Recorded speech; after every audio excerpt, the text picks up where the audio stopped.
mercredi 26 avril à notre web radio. Donc, ce soir, c'est une web radio très importante puisque l'Assemblée générale annuelle a lieu une fois par année. Donc, c'est le moment où le conseil d'administration rend compte de sa gestion, de son administration durant l'année. Et c'est une chose qui est sûre, comme dirait un de nos invités ce soir, M. Papineau, que s'il y a une chose qui est certaine, c'est qu'il va en avoir une. Donc, on se dit que c'est important, comme c'est un moment important, de bien la tenir. Donc, ce soir, pour notre web radio, mes deux invités avec qui j'ai beaucoup de plaisir, qui est Mme Sandra de Marco, qui travaille pour Gestion Les Monts. Donc, merci Sandra d'être avec nous. Merci Valérie. Bonsoir. Merci. Donc, Sandra est en copropriété comme gestionnaire depuis plus de 15 ans. Donc, elle connaît aussi M. Papineau qui est avec nous ce soir. Bonsoir, M. Papineau, ça va bien? Bonsoir, mesdames. Oui, ça va bien. Alors, ce soir, on aura plein de choses à se jaser sur le rôle de président et de présidente d'Assemblée. Donc, Maître Yves Papineau, que tout le monde connaît, et qui a rédigé d'ailleurs plusieurs ouvrages aussi dans la copropriété. Donc, un livre qu'on va vous référer ce soir, on le voit derrière l'image de M. Papineau. Gabriel, si tu peux nous présenter. Ah, le livre qui est là, merci. Donc, le guide de procédure et de fonctionnement des assemblées de copropriétaires. Donc, rédigé avec Maître Christine Gagnon. Maître Papineau ont rédigé une œuvre qui est à sa 3e édition et qui est très, très précieux pour tous les acteurs en copropriété. Même si vous êtes en autogestion, encore plus, vous allez avoir les choses importantes et comment bien gérer votre assemblée de copropriétaires. Donc, c'est un livre qui est en vente chez Wilson Lafleur au montant de 41 $ si je ne m'abuse, mais qui est un excellent investissement pour un syndicat de copropriété. Je vous le conseille très fortement. Donc, on débute notre soirée avec aussi un commanditaire ce soir qui est AG Connect, donc partenaire, solution pour préparer vos assemblées générales en virtuel, qui est un moyen que je dois avouer. Sandra pourra me confirmer aussi, mais que les gestionnaires, on aime bien, donc les assemblées à distance. On va y revenir plus tard aussi, ça fait partie de notre présentation. Donc, merci à AG Connect d'être le partenaire de la soirée. Donc, chers auditeurs et auditrices, nous allons commencer directement dans le vif du sujet et je vais demander la question à M. Papineau. Qu'est-ce qu'un bon président d'assemblée? Dans un premier temps, parce que c'est un terme que tout le monde connaît en tête, tout ça, mais qu'est-ce qu'on devrait s'attendre d'une bonne présidence d'Assemblée? C'est très large, là, mais on va embarquer dans le sujet. Bien, on a besoin de quelqu'un qui est capable de contrôler l'Assemblée, quelqu'un qui va inspirer le respect et qui va pouvoir gérer les excès. Alors, ça prend quelqu'un qui est respecté, quelqu'un qui sait ce qu'il fait aussi, là, parce qu'on voit des fois dans des assemblées, les gens n'en ont jamais présidé ou les gens ne connaissent pas la copropriété et ça dérape. Alors, c'est important d'avoir quelqu'un d'expérience, quelqu'un qui est reconnu, quelqu'un qui en a déjà fait et ça va généralement très bien. Vous voyez, j'en ai, moi, qu'on fait depuis des années, le même syndicat. On dit bonjour à tout le monde est content de nous voir, tout le monde sait jusqu'où ça va aller, on ne peut pas dépasser des bornes, on ne peut pas crier, on ne peut pas critiquer, on ne peut pas porter des jugements. Alors, je pense que quand les gens savent que ça va être géré de façon adéquate, l'Assemblée va beaucoup mieux. Là. Effectivement, parce que souvent, ce qu'on va se faire dire quand on a présidé une assemblée qui a bien été, souvent les gens vont dire « Ah, c'est le fun cette année parce que l'année dernière ou les autres années, il y avait la cohue, il y avait toutes sortes de gens qui manifestaient, qui ne respectaient pas les tours de parole, etc. » Puis on se comprend bien qu'une assemblée qui se déroule dans le respect, qui, je crois, est l'une des choses principales, ça part déjà très bien. Vous savez, Mme Couture, vous avez raison parce que moi, j'ai la chance, ou en tout cas, disons la chance, de faire des assemblées quand ça va mal. Oui, c'est vrai. Et à la fin de la soirée, les gens souvent viennent me voir et me disent « Ça a été agréable, on va revenir. » Oui, Parce que les années d'avant, les gens ne revenaient pas parce que ça avait été désagréable. tout à Les fait. gens les gens ne se sentaient pas à l'aise. Alors, une assemblée bien tenue, ça incite les gens à participer. Tout à fait. Je reviens, Sandra, après. Une autre question pour vous, Maître Papineau, parce que comme gestionnaire, vous avez Sandra et moi ce soir comme gestionnaire avec vous. Des fois, il y a des gens qui vont remettre en contexte, qui vont remettre en doute la présidence de l'Assemblée faite par le gestionnaire. Est-ce que vous avez une opinion sur le sujet? Parce que, bon, on a double chapeau, parce qu'on est gestionnaire, etc. Mais on se comprend que c'est non plus, peut-être, on a plusieurs auditeurs, auditrices qui ont des petits syndicats, donc qui n'ont peut-être pas planifié l'investissement d'avoir un président d'assemblée comme vous, Maître Papineau, ou un autre avocat, ou est-ce qu'une charge supplémentaire, etc. Comment vous voyez la présidence d'assemblée faite par le gestionnaire? Ben, moi, je ne sais pas pourquoi le gestionnaire veut présider ou ne veut pas, mais il Oui. se fait forcer. Je me souviens d'une assemblée à Laval où la seule unanimité qu'il y a eu dans la soirée, c'est que la gestionnaire qui avait présidé l'assemblée avait mal fait ça.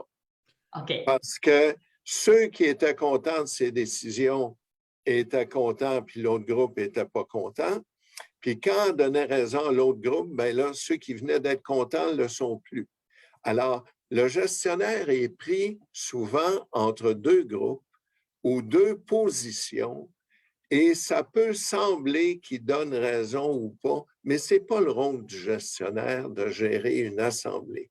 Le rôle du gestionnaire, c'est de gérer et l'assemblée, c'est à quelqu'un de neutre, qui n'est pas impliqué dans le syndicat, à gérer l'assemblée. Alors, très mauvaise idée. Je peux comprendre par contre qu'il y a des syndicats qui n'ont pas les moyens de payer les frais d'un président d'assemblée, mais des présidents d'assemblée, il y en a à tous les tarifs, là. Nous, au bureau, on a des tarifs qui varient suivant l'expérience. Si vous appelez, bien là, regardez, si ça ne brasse pas, on envoie notre plus jeune avec un tarif plus bas. Il y a des gens qui ne sont pas avocats qui le font à des tarifs raisonnables. Alors, les gestionnaires, tenez-vous loin de là. Ça nuit juste à tout le monde.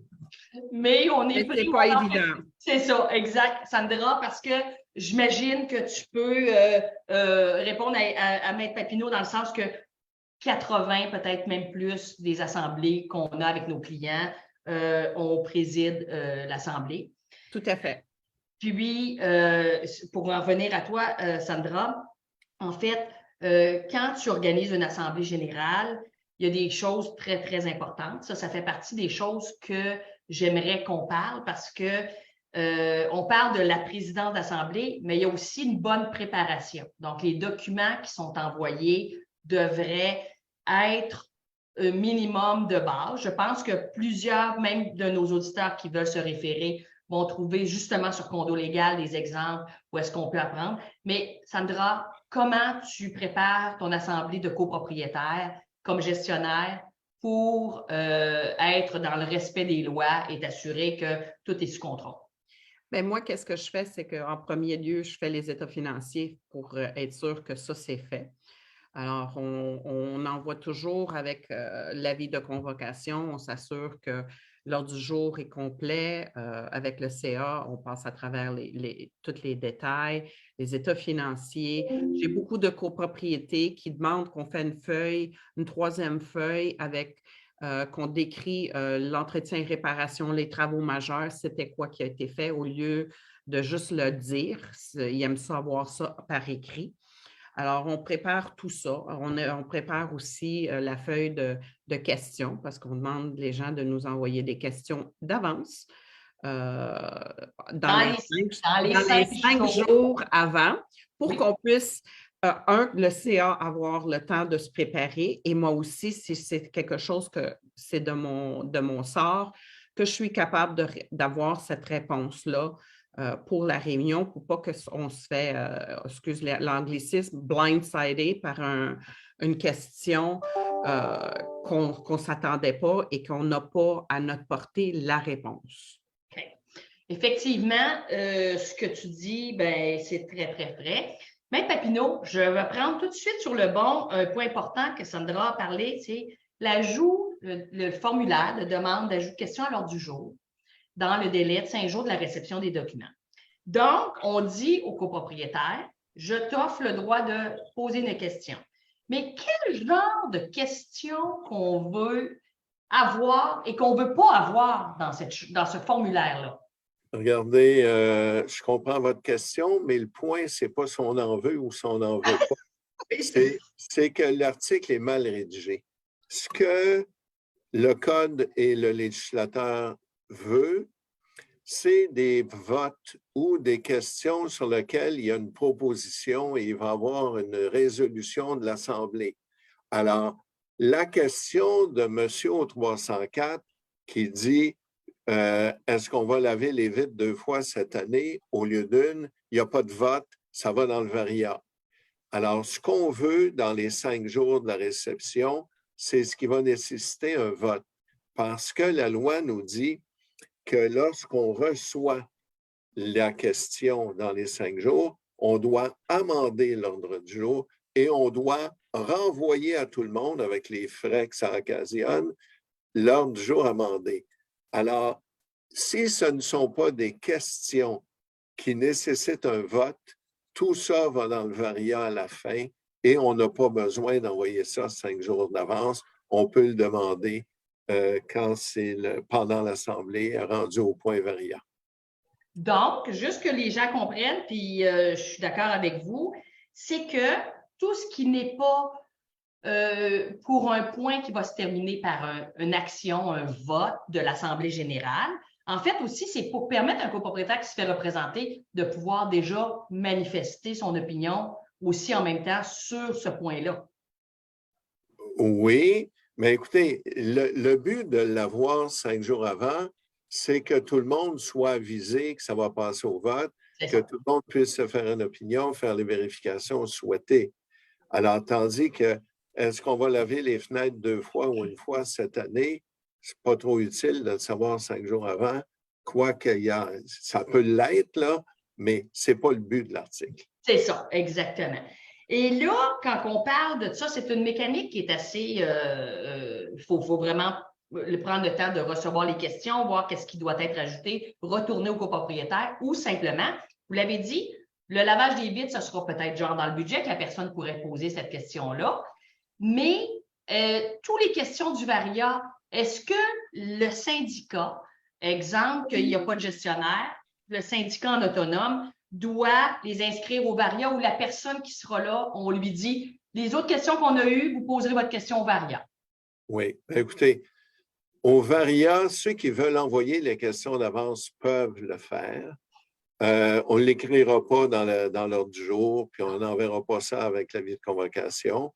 Moi, souvent, on me donne une feuille en disant on a reçu ces questions-là, mais je dis toujours aux participants, écoutez, si vous ne les avez pas déjà envoyées, ne vous inquiétez pas, on ne partira pas d'ici tant qu'on n'aura pas fini de répondre à vos questions. Et ils les posent au moment du variant. Ou ce qu'on devrait dire, affaires diverses. Ça, c'est la bonne formulation. Et maintenant, la nouvelle formulation. Donc, dans affaires diverses, pour reprendre le bon terme, est-ce qu'on peut dire, en début d'assemblée, est-ce que les gens qui ont des questions à poser dans affaires diverses, ou on peut simplement dire que ce point-là reste ouvert? Donc, Sandra préside une assemblée, même si vous n'aimez pas ça, elle dit à ses copropriétaires, ceux qui auront des questions, on laissera les affaires diverses ouvertes. Donc, le copropriétaire n'a pas besoin de stipuler en début d'assemblée qu'il va vouloir poser une question à Sandra. Et c'est important pour une chose, parce que le rôle du président d'assemblée, c'est de gérer l'assemblée. Alors moi, je dois savoir quand je commence l'assemblée, qu'est-ce que j'ai comme ordre du jour. Je dois juger à peu près vers quelle heure on va être rendu où, Parce que là, si je laisse tout le monde intervenir sur n'importe quoi et que j'ai le vote des administrateurs rendu 11h30 le soir, il me manque des joueurs dans la salle. Alors, c'est pour ça que c'est important de respecter l'ordre du jour, respecter l'horaire. Souvent, je le dis aux participants, écoutez, je dois arrêter maintenant, on viendra plus tard parce que je dois procéder au vote et m'assurer que les gens sont là. Puis il y a des situations, souvent quand on loue des salles d'école, le concierge, il part à 10 heures. Alors, pas 9h30 aussi, là. Oui, alors si tu t'en vas n'importe où, et qu'il est rendu 10h moins 5, tu n'as pas fait l'élection des administrateurs, puis tu n'as pas présenté le budget, là, ça n'a rien donné de tenir ta réunion, ton assemblée. Ça va pas bien. Alors, le rôle d'un président d'assemblée, des fois, et on ne se fait pas trop aimer parce qu'il trouve qu'on les bouscule, mais on doit gérer l'horaire. Bien aussi, je pense qu'il y a plusieurs personnes, dans une grande majorité, qui n'aiment pas que l'assemblée dure plusieurs heures. Non, pas du tout. Je pense que les copropriétaires préfèrent que ce soit bien dirigé. Comme vous dites, on peut même évaluer un peu le temps et de dire, là, il faut continuer d'avancer parce que sinon, on va se mettre dehors de la salle, on va perdre nos gens, etc., etc. Effectivement. Okay. Donc, on a dit que les affaires diverses peuvent rester un endroit disponible. Sandra, quand tu es dans l'Assemblée générale et que quelqu'un te pose une question reliée à elle-même, donc, elle arrive en Assemblée générale et elle dit, ben oui, mais moi, mon sinistre, voulez-vous me donner des détails de mon sinistre, etc., etc. Comment tu réagis comme gestionnaire puisque c'est une question qui est personnelle et non pas d'Assemblée générale? Je réponds effectivement que c'est une question qui n'est pas abordée à la réunion et que si la personne aimerait en discuter après la réunion, on pourrait prendre quelques minutes pour que j'aborde la question et je réponds à sa question en privé. Parce qu'il y a des gens, des fois, qui aussi disent, bien là, j'ai reçu ma facture, je ne la comprends pas, je comprends. Ça arrive souvent, puis là, il faut qu'on dise aux gens, ici, on fait la réunion de tout ce qui est de tout le monde et non pas des cas personnels et des cas individuels. Puis on va le faire après ou envoyez-moi un courriel, appelez-moi demain. J'arrête la conversation-là pour que sinon, quelqu'un d'autre va dire, ben moi aussi, je veux savoir. Puis là, on peut faire le tour de tous les copropriétaires. Celui qui fait du bruit au-dessus de moi, puis etc., etc. Exact, exact. Merci, c'est important de le préciser pour aider nos gens à savoir qu'est-ce qu'ils doivent s'attendre. Maître Papineau, Sandra, est-ce qu'on peut limiter un copropriétaire, c'est-à-dire par sujet, de dire vous aurez une question par copropriétaire? Parce que des fois, on a des gens qui ont beaucoup de questions. Okay? Puis on a déjà été confrontés à ça. Donc, on a quelqu'un durant les états financiers ou le budget qui pose 15 questions et tout ça. Est-ce que vous trouvez que c'est d'une bonne pratique? Puis, Maître Papineau, est-ce que c'est légal? Regardez, j'ai 2 exemples à vous donner. Je fais un syndicat depuis des années et je sais qu'à toutes les présentations des états financiers, il y a une dame dans la salle qui va poser les questions. Alors, quand on a fini la présentation des états financiers, je dis « Bonjour, madame, c'est votre tour. » Et on le sait qu'elle va les poser, puis c'est correct, elle a le droit de les poser. Je vous donne un autre exemple extrême pour répondre à votre question. J'ai eu une assemblée où probablement le même copropriétaire a posé 15 questions sur les états financiers, le budget et tout ça. Et là, il y a quelqu'un qui s'est levé et qui a dit « Hey, lui, il va-tu passer la soirée à poser des questions? » Bien, la réponse que j'ai donnée, c'est « Monsieur, est-ce que vous trouvez que les questions qu'il a posées étaient ridicules, manquaient de sens ou étaient inutiles? » Bien, il dit « Non, mais c'est long. » Bien, j'ai dit « Écoutez, on est dans une assemblée annuelle, une fois par année, c'est le temps de poser les questions. Alors, tant qu'on est poli, courtois, pertinent, bien, si ça prend 10 questions, ça en prend 10. Si ça en prend 5, ça sera 5. toujours en gérant le temps pour pas qu'on déborde. Oui. Mais Exact. je ne pense pas, moi, qu'on peut limiter les gens quand c'est une assemblée une fois par année, leur dire, tu as droit à 3 questions, tu reviendras l'année prochaine. C'est ça. C'est sûr que le sujet, peut-être pas, c'est pas toujours les mêmes questions, mais les mêmes affaires. Donc, comme vous dites, on peut contrôler comme président d'Assemblée un peu le chronomètre, mais comme si c'est fait dans le respect, c'est éclairant pour tout le monde et que c'est des bonnes questions, ben on peut permettre à notre copropriétaire de poser. Parce qu'il y a des chances aussi que cette question-là, quelqu'un d'autre se la pose. Il y en a qui sont gênés de poser des questions, puis ils sortent de l'Assemblée, puis ils ne l'ont pas posée. Alors, quand c'est quelqu'un qui... Toujours la même chose, des questions pertinentes, peut-être que pour vous, ce n'est pas important combien coûte le lavage de vitres, mais il y en a d'autres pour qui ça peut l'être. C'est ça. OK.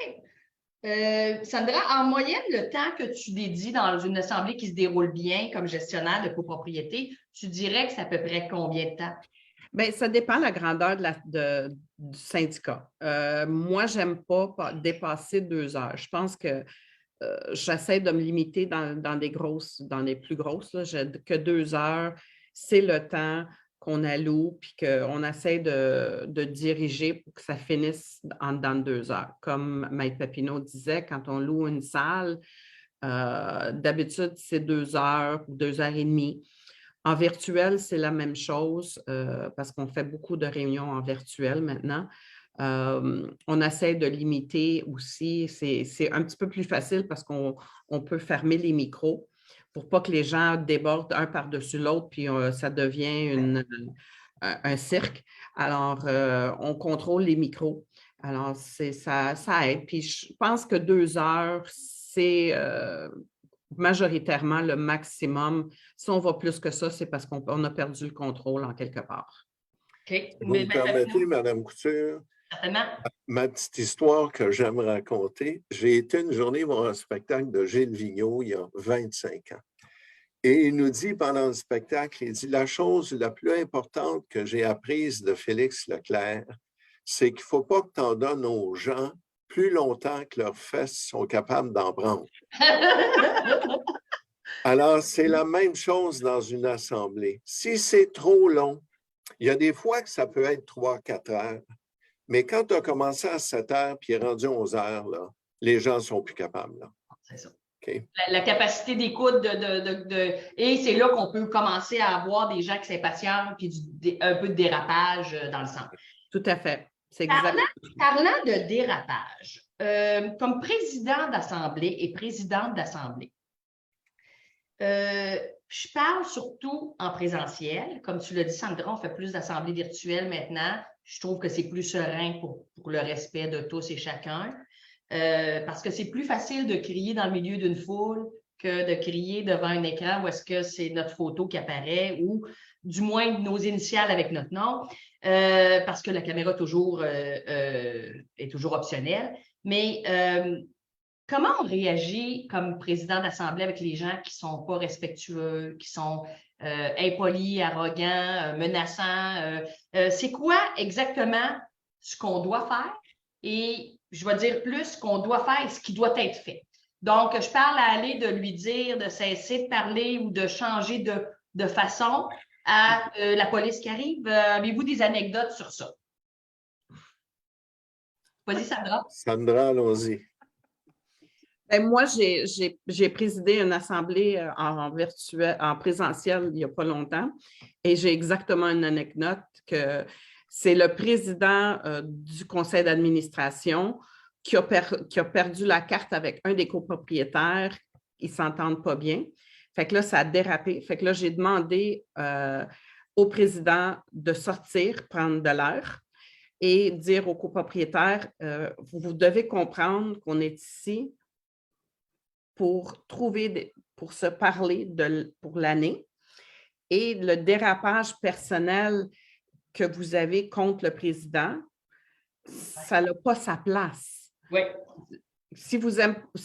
Puis j'ai parlé à tout le monde par après, j'ai dit, si vous n'êtes pas content de ce que le président de votre conseil fait, quand vous allez faire l'élection, vous avez le choix de ne pas les lire pour une autre année. Mais j'ai dit du dérapage, de dire qu'il est malhonnête, il n'a pas fait ci, il n'a pas fait ça, devant tout le monde, c'est pas bien. Fait que j'ai sorti le président, parce que c'est lui qui il était en train de crier quasiment à peu près à 6 pouces du gars. J'ai dit, là, sortez, allez prendre de l'air.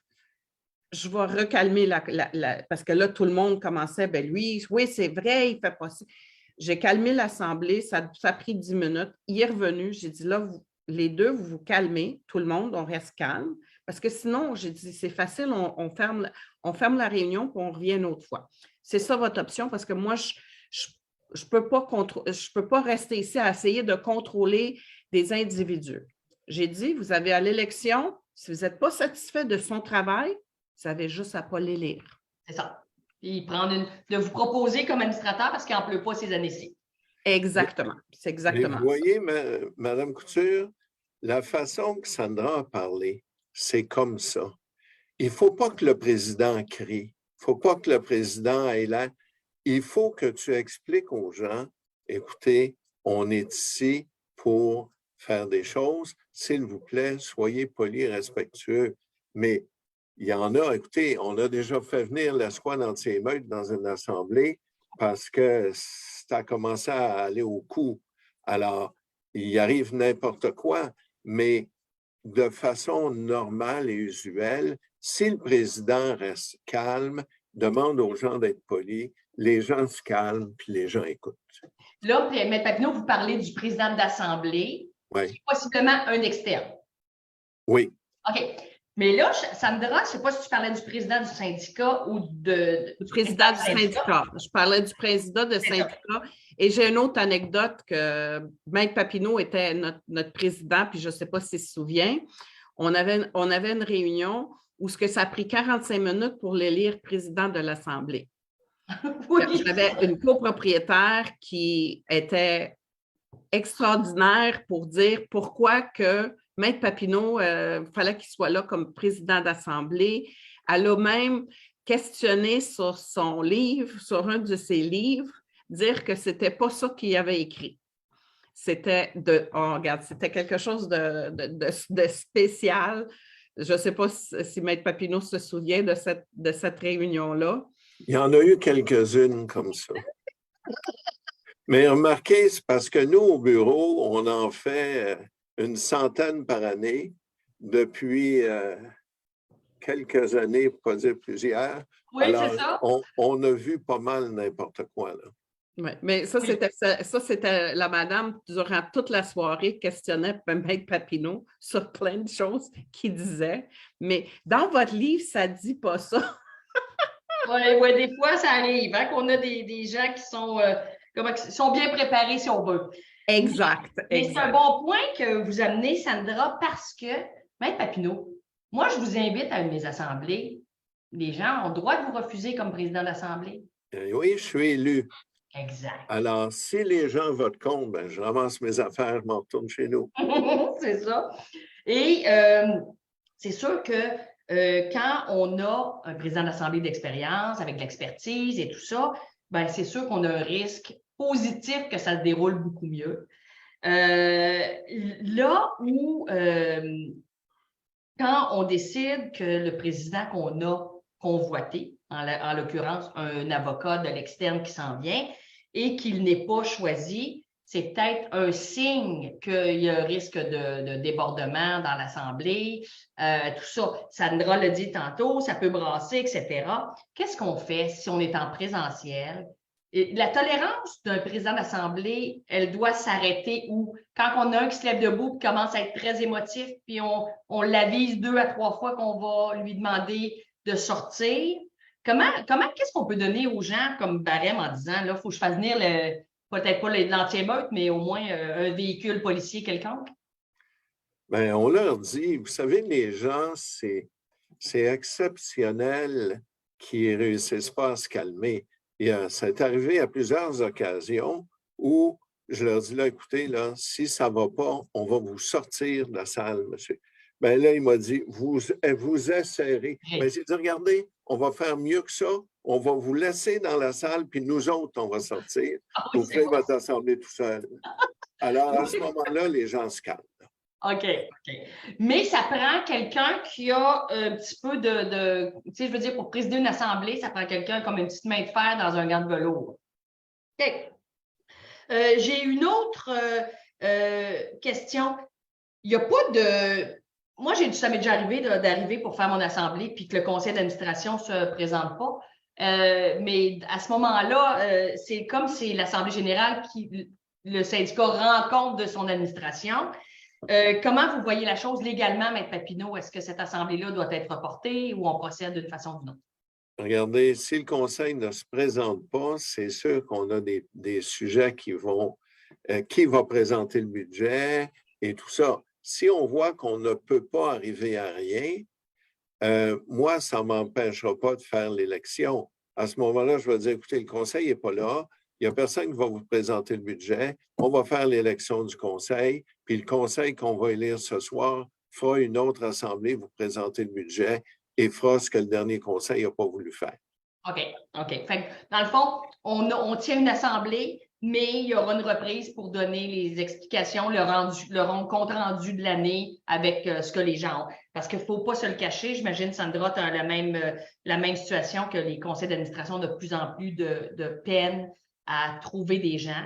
Et des gens qui ont des connaissances un petit peu pour que ça soit fonctionnel et tout ça. Donc, c'est un peu complexe.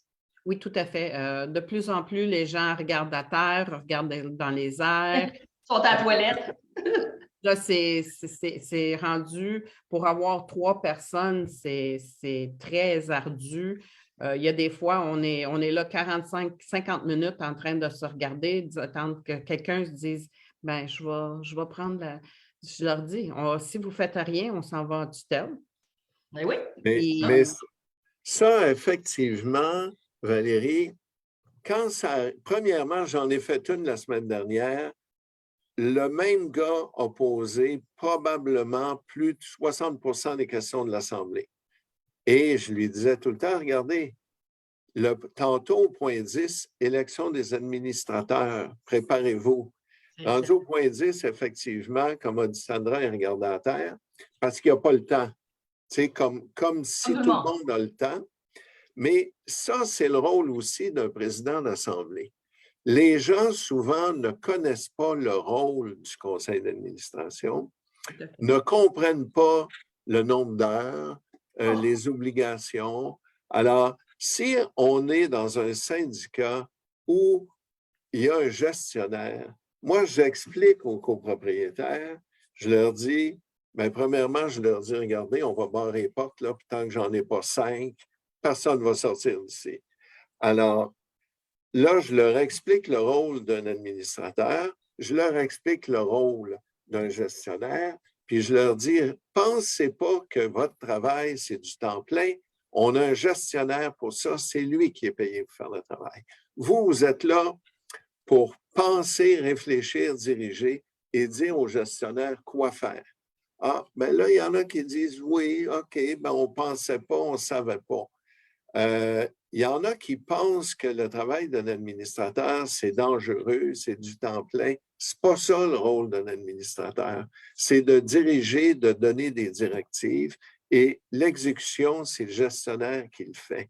Quand les gens comprennent ça, ou souvent, si j'en ai 2 ou j'en ai 4, on trouve une 5e ou une 3e personne à dire, écoutez, présentez-vous, mais on vous promet que vous n'en ferez pas beaucoup, mais on a besoin de quoi. Parce que, comme dit Sandra, l'autre solution finale, c'est quand j'explique comment ça fonctionne. Je leur dis, si je n'ai pas de conseil d'administration, il n'y a aucun problème. Demain, on va faire une demande au tribunal pour nommer des administrateurs. Si tout va bien, ça va coûter entre 5 et 10 000 $ pour avoir le jugement. Et après ça, on va faire nommer un administrateur externe qui va vous charger, peut-être dépendamment du temps, 500 000 ou 2 000 $ par mois pour gérer votre copropriété. Ça, c'est drôle, ça éveille le volontariat. Oui, oui, tout à fait. Mais Maître Papineau, c'est important. Sandra, je te reviens, garde ton commentaire, je te reviens après. Mais Maître Papineau, quand on arrive à ce point-là, je veux bien qu'on barre la porte et qu'on reste là. On ne peut pas rester là 4 heures de temps. Ben, les gens vont vous dire que les peut-être. avocats sont payés à l'heure, alors c'est pas trop grave. Mais moi, Sandra, ça ne nous tente pas. Non, pas du tout. Mais moi, ça c'est jamais arrivé. OK. Comme je vous dis, quand on l'explique correctement, quand les gens comprennent ce qu'il y en est, les gens finissent par dire, OK, je vais y aller, mais juste pour une année. Ouais, c'est correct. Ben oui. On verra l'année prochaine. C'est ça. Mais juste une question d'éclairer, je sais que ce n'est pas le but de la soirée, là, mais vous avez parlé le lendemain d'un syndicat qui est, je vais donner un exemple. Moi, c'est parce que je sais qu'on a beaucoup de questions de plus petits syndicats qui sont souvent autonomes. Ils n'ont personne. Qui va déposer, ou comme nous, comme gestionnaire, le lendemain où il n'y a personne, c'est qui va déposer la demande de tutelle? N'importe quel copropriétaire peut le faire parce qu'il a intérêt. Oui. Et il pourrait, après ça, se faire rembourser par le syndicat suite à un vote de l'Assemblée. Puis s'il ne l'a pas fait, puis nous, comme gestionnaire, on n'a pas d'administrateur, ce n'est pas nous qui pouvons déposer ça. Exactement. Ça prend un copropriétaire pour déposer ça à la cour. Exactement. OK. Alors, c'est pour ça qu'ils ne le font pas, puis il n'y a pas d'administrateur, il n'y a plus rien qui roule, il n'y a plus de signataire à la banque, il n'y a plus rien. Bien, le syndicat est dysfonctionnel. Alors, il n'y a plus de frais de condo de payer, il n'y a plus rien, il n'y a plus de compte qui se paye, ça ne peut pas. Alors, c'est pour ça que des fois, il faut peut-être tordre des bras un petit peu, il faut peut-être mieux expliquer, il faut peut-être faire des promesses à certains qui n'en feront pas beaucoup, mais malheureusement, si la déclaration prévoit 3 ou 5, il faut que j'en ai 3, il faut que j'en ai 5. Je ne peux pas en avoir 2 ou 4, je dois avoir le chiffre. OK. Sandra, avais-tu quelque chose que tu voulais me... Je voulais juste mentionner que c'est sûr que, surtout quand c'est des petits syndicats, j'avais beaucoup de réunions dernièrement, puis c'est arrivé à 2-3 fois que les gens, il y a des personnes disaient, bien, moi, je ne sais pas quoi faire, je n'ai pas d'expérience, je suis un nouveau copropriétaire. Et il faut rester là pour leur expliquer ça va être quoi leur rôle. Parce que les gens ne comprennent pas que quand on a un gestionnaire, le journalier est fait par nous. Oui. Il n'est pas fait par eux. Eux sont là pour prendre des décisions, regarder les soumissions qu'on fait, nous donner notre direction, mais c'est nous qui s'occupons de, comme tu disais,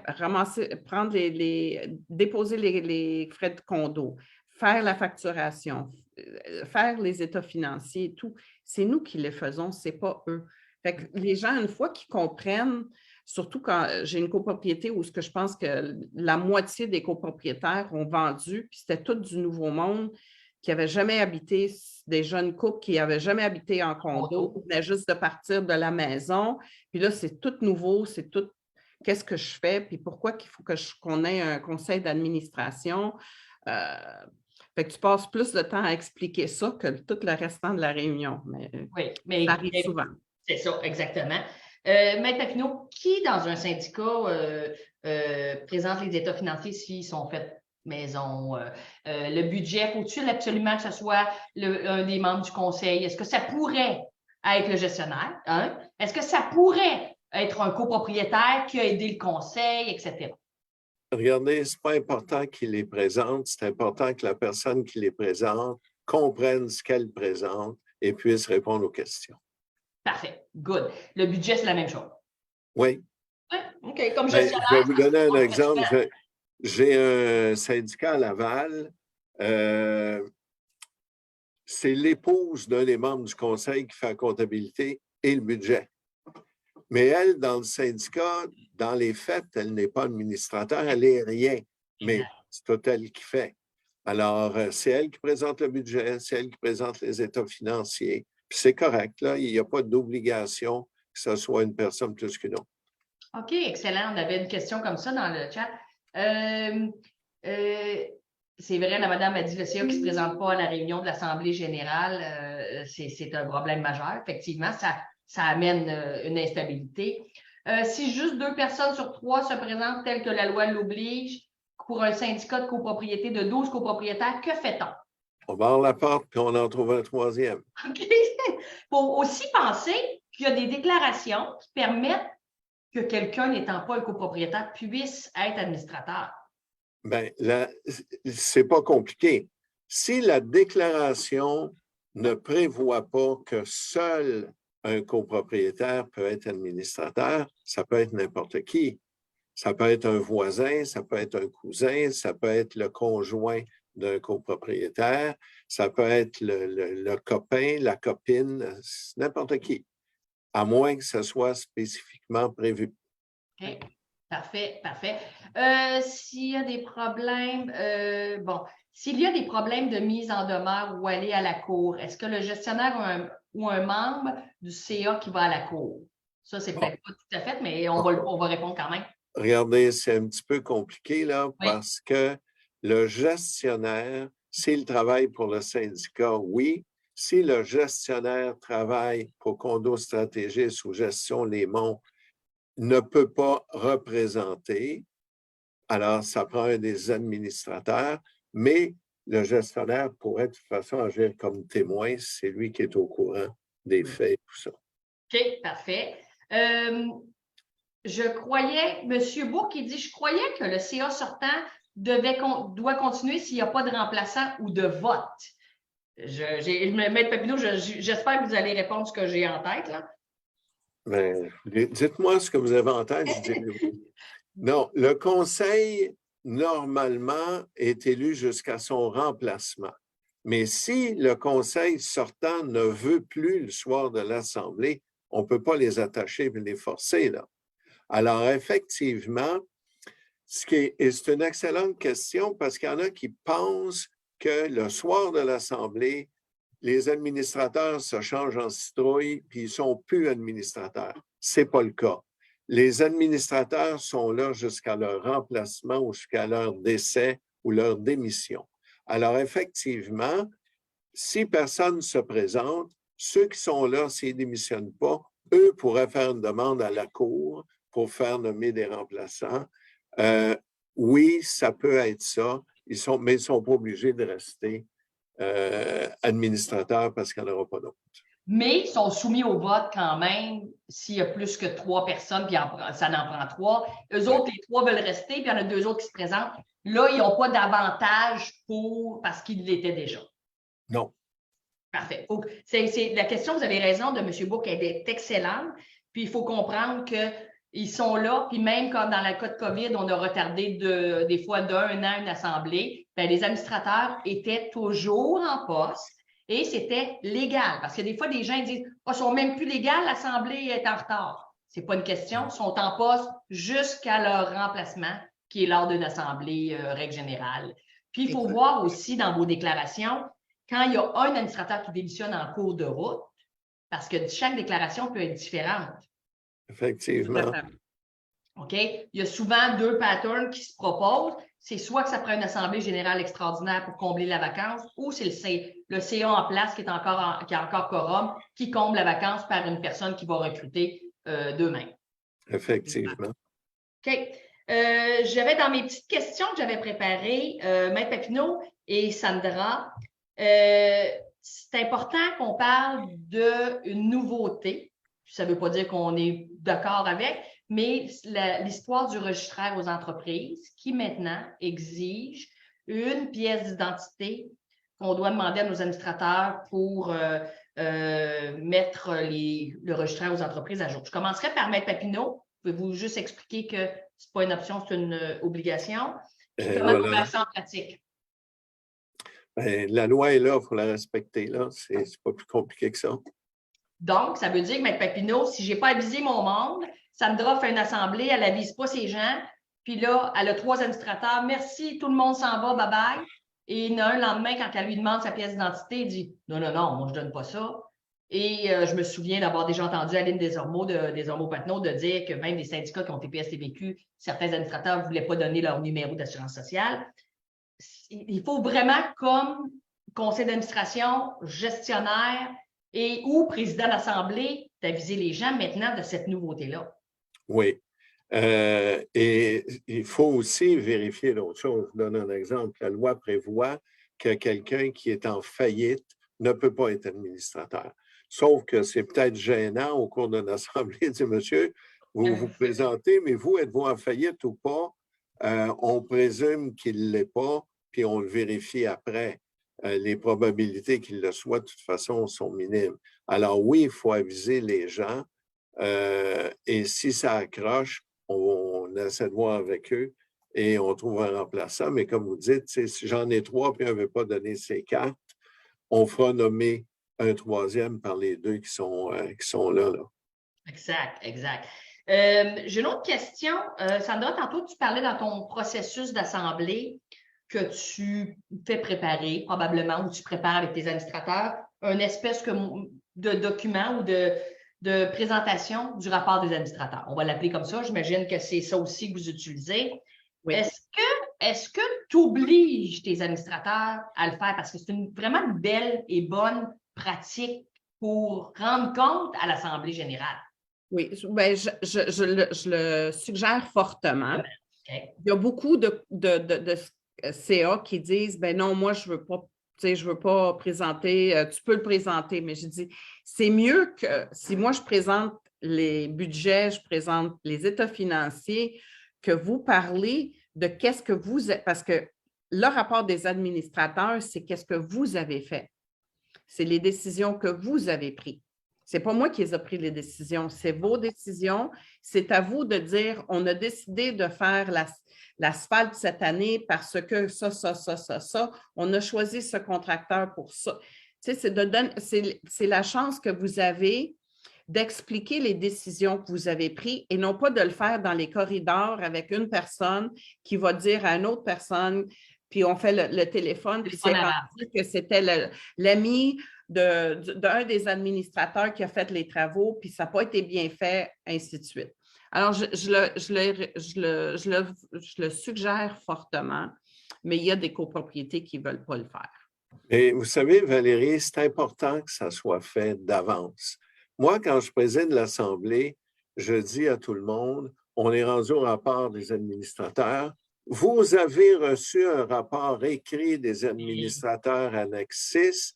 Alors, le président ou un des administrateurs du syndicat va vous faire un petit résumé et répondra à vos questions, mais ne le lira pas au complet. Alors, on sauve beaucoup de temps. Au lieu que le rapport des administrateurs dure une demi-heure, ben, il va durer 10 minutes. Et les gens auront eu l'information et en plus, ils l'auront eu par écrit, ce qui est encore mieux. Alors, quand on veut mieux gérer son assemblée et s'assurer qu'on ne déborde pas, effectivement, quand on peut avoir ça par écrit, c'est plus facile.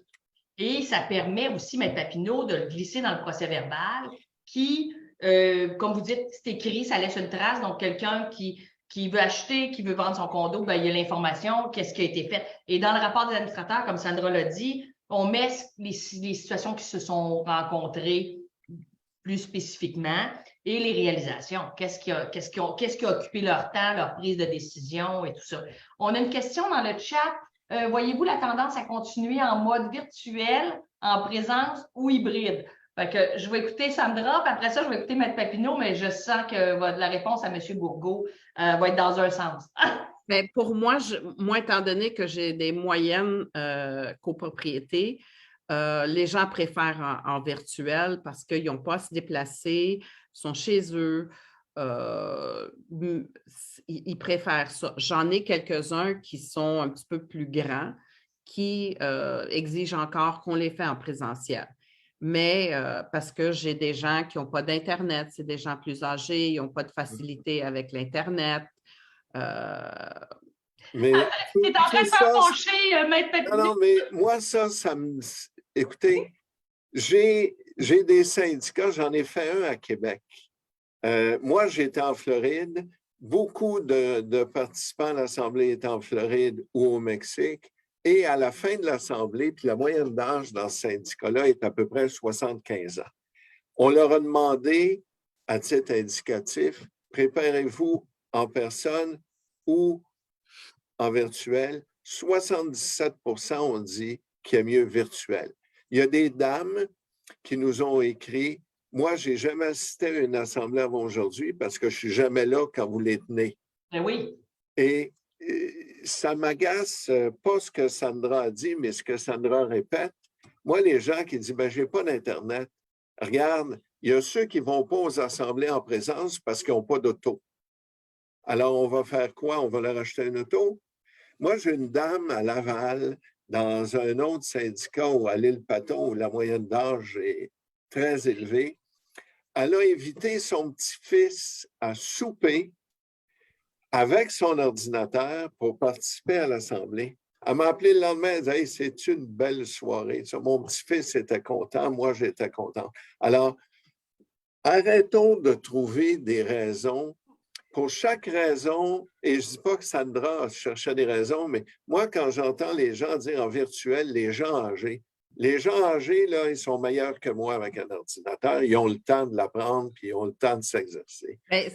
Oui, tu as raison, Maître Papineau, vous avez tellement raison, mais c'est parce que j'ai des copropriétés où ce que les gens, les plus âgés, c'est leur seule chose qu'ils font ou ce qu'ils voient tout le monde.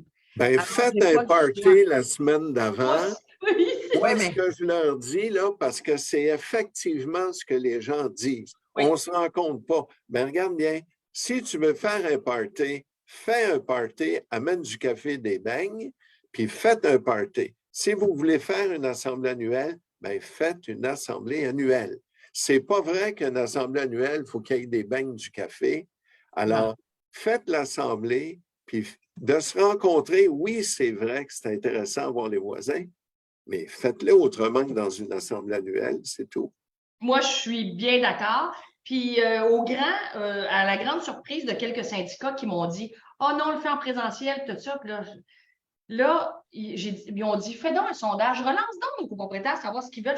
On est ceux qui veulent qu'on se voit. » Bien, les trois, les autres, je n'ai pas fait de sondage, on a fait beaucoup de virtuels, mais les trois qui m'ont fait faire ça, à leur grand désespoir, ont été renversés à 75 % que les gens voulaient être en virtuel et non pas aller dans un sous-sol d'église ou d'une salle d'école parce que sont mieux chez eux avec un eau pétillante, un verre de vin, une bière ou juste dans leurs pantoufles. Puis, votre idée, Maître Papineau, je suis d'accord avec elle, puis on va toujours essayer parce que moi, je trouve qu'en virtuel, c'est tellement plus respectueux. On évite les écarts de comportement à 95 %. Il en reste. Mais Mme Couture, moi, je me souviens d'un cas où on ouvre la caméra en virtuel et le copropriétaire est assis dans sa salle à dîner avec son verre de vin et son assiette. Essayez donc de le ramener l'année prochaine sur une chaise droite à l'école ou dans le sol de l'église. C'est ça. Ça n'arrivera pas. Non, ça n'arrivera pas. Non, c'est sûr. Comme je dis, j'en ai juste 3-4 qui sont encore en présentiel, puis j'essaie, mais je n'ai pas de succès encore. Mais j'imagine que ça va venir avec le temps. Et l'autre chose, c'est que c'est tellement plus... Premièrement, en virtuel, on commence à l'heure. Oui. On ne commence pas une demi-heure en retard parce qu'on a fait les présences, tout le monde est en retard, tout le monde est en rang dehors. Deuxièmement, les votes, c'est on ferme le vote, on donne un vote, ça prend 5 minutes en virtuel. En présentiel, ça peut durer des 10, 15 minutes, une demi-heure. On sauve du temps. Oui. Il y en a qui disent oui, mais il faut payer la plateforme. Ben oui, mais en présentiel, il faut payer la salle. Il faut payer le déplacement de l'avocat ou du président d'assemblée. Il faut payer le déplacement du gestionnaire, le déplacement du comptable. On arrive à la même chose. Oui. J'ai une question, justement, en parlant de quorum. Ça dépend de la déclaration. Puis là, je vous le dis, on va déborder de 5 minutes parce qu'on a trop de questions, on a trop d'affaires à dire. Si ça ne vous dérange pas, Sandra et Maître Papineau, parce que je trouve ça important qu'on organise bien nos gens qui nous écoutent ou qu'on les aide à s'organiser. Maître Papineau, dans différentes déclarations, on a un quorum, 30 minutes, 1 heure à attendre, etc. Mais quand on commence, puis il est rendu 7h20, ou on avait commencé à 6h30, il est rendu 7h, puis on est rendu à 32 %. Là, d'attendre 1 heure, là, on peut-tu skipper un petit bout? Non. On ne peut pas skipper un petit bout? Non. La loi, c'est parce que ce qui va arriver, c'est quand vous allez faire l'assemblée de reprise, il y en a qui vont dire votre reprise n'est pas légale, vous n'avez pas attendu 1 heure. Mais moi, je peux vous dire, Mme Couture, qu'un président d'assemblée qui connaît ça, qui a des compétences, je ne vous dis pas à 32 %, mais je vous dis que moi, j'en ai sauvé plusieurs assemblées à 40-45 %. Pendant l'heure, on demandait aux gens d'aller voir leurs voisins, téléphoner, cogner, aller les voir avec une procuration. Courriel. Il y a des textos, courriels. On se rendait à 50,02 % et on a sauvé un paquet d'argent. Alors, non, il faut rester 1 heure, mais profitons-en pour essayer de sauver l'Assemblée. Ben oui, vous avez raison. Je peux vous donner une anecdote. J'ai eu une réunion au mois de février en virtuel et on n'avait pas quorum. J'ai un des copropriétaires, il dit « Attends une minute, je vais aller cogner aux portes. » Ben oui. Il est allé cogner aux portes il me dit combien que j'ai besoin de procuration. J'ai besoin de 6 parce que les codes parts, je les connaissais à peu près. J'ai dit, j'ai besoin de 6 procurations. Il dit, Sandra, donne-moi le temps. Il est allé me chercher les 6 procurations. Oui. On tient la réunion. Puis là, encore là, pour le virtuel, c'est encore une question un peu plus simple. Parce que là, si on est dans le sous-sol de l'église, il faut tomber sur nos téléphones, on a commencé à téléphoner au monde, etc. Ça, c'est une autre chose qui est très intéressante. Approbation du PV, on ne fait plus ça, mais Maître Papineau, pouvez-vous le réexpliquer que le PV s'adopte automatiquement après 90 jours? Parce que quand j'ai des administrateurs qui me disent « Peux-tu mettre l'approbation du PV l'année d'avant? » Je viens avec les cheveux. Comment? Ah, j'ai jamais vu ces cheveux-là comme ça. Comme ça. Alors, la loi dit que le procès-verbal est rédigé par le secrétaire d'Assemblée et fait foi de son contenu. Déjà en partant. On n'a même pas besoin Il y en a qui exigent, ils disent on veut avoir la signature du secrétaire d'Assemblée, du président d'Assemblée. La signature du président d'Assemblée n'est pas nécessaire. La signature du secrétaire d'Assemblée est suffisante. Le procès-verbal fait foi de son contenu. Il doit être envoyé dans les 30 jours de l'Assemblée ou, dans le cas d'une réunion du Conseil, dans les 30 jours de la réunion. Alors, si au bout de 30 jours, personne ne l'a contesté, personne n'a rien dit, puis que le délai de 90 jours pour annuler les décisions, les résolutions est passé, c'est fini, là. Le procès-verbal, à moins que quelqu'un découvre quelque chose 6 mois plus tard, puis dit ah, « c'est pas ça », oui, on peut le modifier, on mettra à l'ordre du jour modification du procès-verbal, mais l'adoption du procès-verbal, on ne fait plus ça. Okay. Mon autre question en rafale, avant que je prenne les questions dans le chat que je n'ai pas vues. Première chose, dans le procès-verbal, je sais qu'on va en avoir justement notre prochaine web radio, ça va être ça, mais dans le procès-verbal, les questions sur les états financiers, les questions sur le budget, on ne met pas tout ça dans le PV. Ce n'est pas un verbatim de l'Assemblée. Non. Ce qu'on met, par contre, dans le procès-verbal, c'est la résolution qui a été votée et qui a été adoptée. Ça, on la met au long. Il y en a qui ne sont pas contents. Ils me disent, oui, mais la résolution a 3 pages. Ben oui, on aura un procès-verbal de 8 pages ou 10 pages, mais il faut savoir ce qui a été adopté. Mais là, que M. Gaston, de l'appartement 304, a posé une question sur les états financiers, moi, ce que je dis au secrétaire d'Assemblée, écrivez les participants ou les copropriétaires posent des questions sur les états financiers ou le budget. C'est tout, mais on n'est pas obligé de mettre les questions. OK. J'ai une autre question qui est dans le chat, puis Un syndicat de copropriété qui prépare son budget, ses états financiers avant la fin de l'année. OK, déjà là, on est hot, là, mais on prépare ça. Et qui présente ça avant la fin de l'année. Parce qu'il y a des gens, des fois, en autonome, qui pensaient que vu que l'année financière commence un 1er janvier, qu'il faut que je sache comment je paye de charges communes avec mes copropriétaires. Maître Papineau, ce n'est pas légal de faire ça. Bien, écoutez, les états financiers, c'est 1 an, puis le budget, c'est 1 an. C'est ça. Alors, malheureusement, il faut attendre 2 mois après la fin de l'année pour savoir où on s'en va, ou 3 ou 1 et demi. Alors, on ne peut pas le faire avant, là. C'est ça. Si on est sûr que toutes les factures sont arrivées, puis sont comptabilisées, puis etc., etc. Donc, parfait. beaucoup d'avantages en virtuel, c'est vrai. Cependant, nous avons rencontré des problèmes lorsqu'une personne veut parler plus d'une fois. Là-dessus, on en a parlé, nous trois ensemble, avant de débuter la rencontre.